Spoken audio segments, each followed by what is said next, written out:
Assalamualaikum sahabat Wonder Woman. Yuk kita sekarang tuliskan doa terbaik di kolom komentar untuk teman-teman semuanya, supaya semuanya berkelimpahan kesehatan, kaya raya, juga kita selalu menjadi keran rezeki untuk orang lain. Amin. Lingkungan kadang-kadang bisa mempengaruhi kehidupan kita, bukan kadang-kadang, malah secara dominan.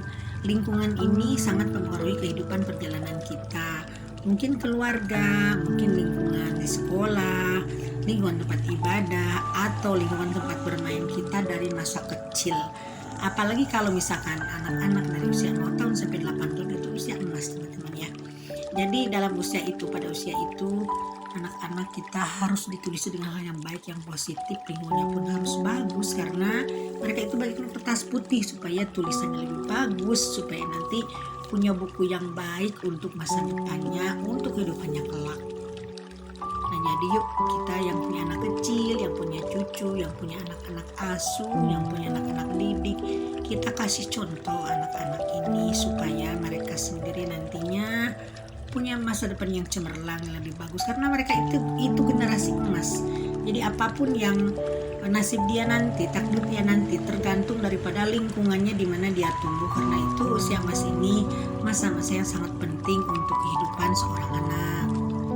Ada yang curhat di kolom komentar, katanya gimana sih Bunda kalau misalkan kita tidak merasa cocok dengan orang tua, mungkin dengan ibu yang dianggapnya terlalu perfect ya. Bukan sebenarnya ibu tuh terlalu sayang sama kita, tapi mungkin karena generasi milenial yang berbeda kan dengan generasi yang dulu, dengan baby boomer. Jadi dianggapnya tidak cocok, padahal itu karena memang masanya beda, zamannya beda. Mungkin orang tua, bapak ya, seorang ayah biasanya dianggap otoriter untuk mendidik anaknya.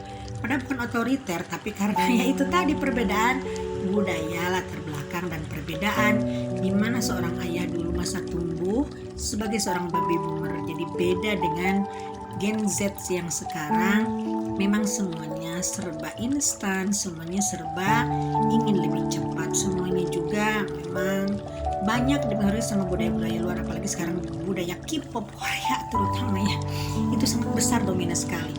Termasuk pun anak saya, ini Korea-Koreaan terus, sampai bilang, nah ini kamu tuh mau belajar Korea, bahasa Korea, budaya Korea atau apa. Dia tuh hanya senyum-senyum aja, tapi tidak dilarang sih, cuma sedikit diarahkan aja supaya dia jangan sampai begitu hobi-hobinya aja terus, sementara masa depannya itu tidak dia pikirkan. Nah yuk kita kembali lagi ke lingkungan, teman-teman ya. Lingkungan kita ini memang secara dominan mempengaruhi kehidupan kita ya.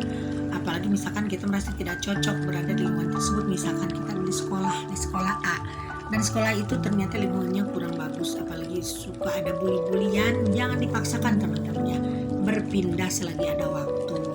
Gak apa-apa pindah sekolah, yang penting kan sekolah itu bukan hanya kita belajar secara akademis, tapi juga secara moralita. Kita memang di situ juga harus dibekali dengan nilai-nilai yang ada motor lagi, dengan nilai-nilai positif untuk masa depan kita. Jadi jangan dipaksakan pindah sekolah, nggak apa-apa, beri pengertian pada orang tua bahwa kita memang tidak merasa cocok di situ, daripada ada tekanan, daripada ada pemaksaan. Lebih baik kita selagi ada waktu yuk berpindah ke lingkungan yang baru.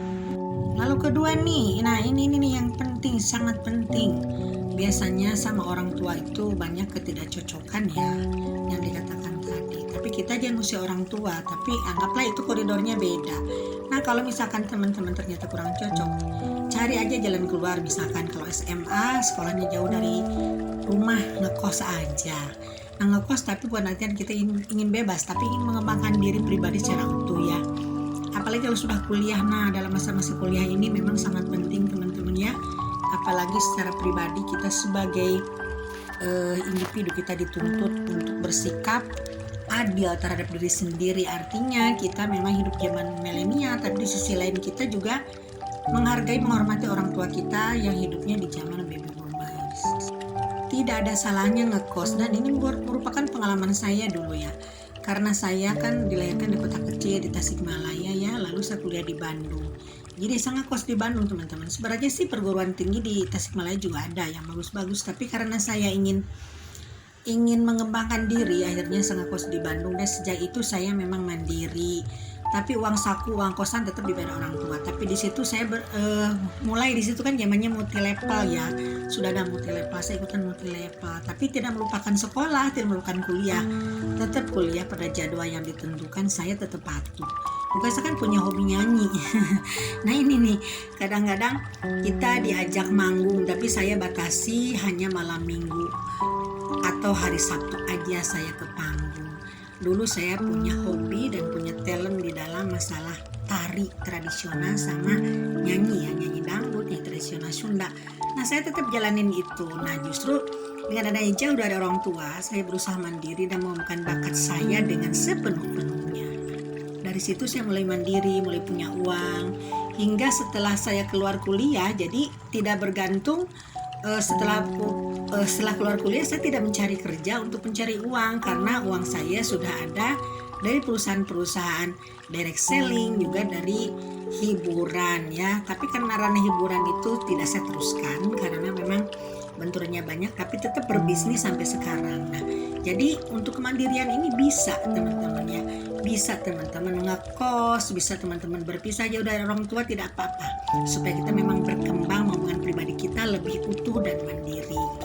Dan saya rasakan kalau memang kita mandiri jauh dari orang tua ini sangat-sangat berguna teman-teman ya, karena di situ kita mulai memikirkan gimana sih untuk masa depan kita. Kita mulai hitung-hitungan nih untuk makan pagi, makan siang, makan sore, juga kita untuk sosialisasi, juga kita untuk kebutuhan bayar kosan. Jadi di situ kita mulai bisa meminis diri sendiri. Nah pada akhirnya kita terbawa sampai dewasa, karena dalam masa kuliah saya sudah mandiri. Akhirnya setelah menikah pun saya tetap mandiri teman-teman ya, dengan punya penghasilan sendiri. Jadi tidak selalu bergantung pada orang tua, juga tidak bergantung pada suami kita. Tapi kita di situ sudah mulai punya penghasilan yang memang bisa dijadikan tulang punggung untuk kita ke depannya tentunya. Juga hasilnya getok tular. Jadi ke anak-anak saya pun saya ajarkan untuk mandiri, jangan bergantung kepada suaminya, kepada orang-orang yang lain, pada perusahaan, tapi benar-benar jiwa entrepreneurnya itu diasah sejak dia memang masih kuliah, masih sekolah teman-teman ya. Nah ini pengalaman-pengalaman saya mengenai tempat tinggal, mengenai jauh dari orang tua, mengenai kemandirian. Mudah-mudahan teman bisa mengambil insight-nya dari video saya sederhana ini teman-teman ya. Oke, yuk kita berdoa lagi untuk teman-teman yang lain. Mudah-mudahan semuanya adalah firman Tuhan Yang Maha Esa, juga tetap menjadi manusia mandiri, sehat, dan selalu bisa kooperatif dengan siapapun yang ada di lingkungan kita teman-teman ya. Yuk kita sekarang kita mulai adaptasi dengan lingkungan kita yang baru, dan kita mulai sekarang mandiri supaya kita memang menjadi makhluk yang sangat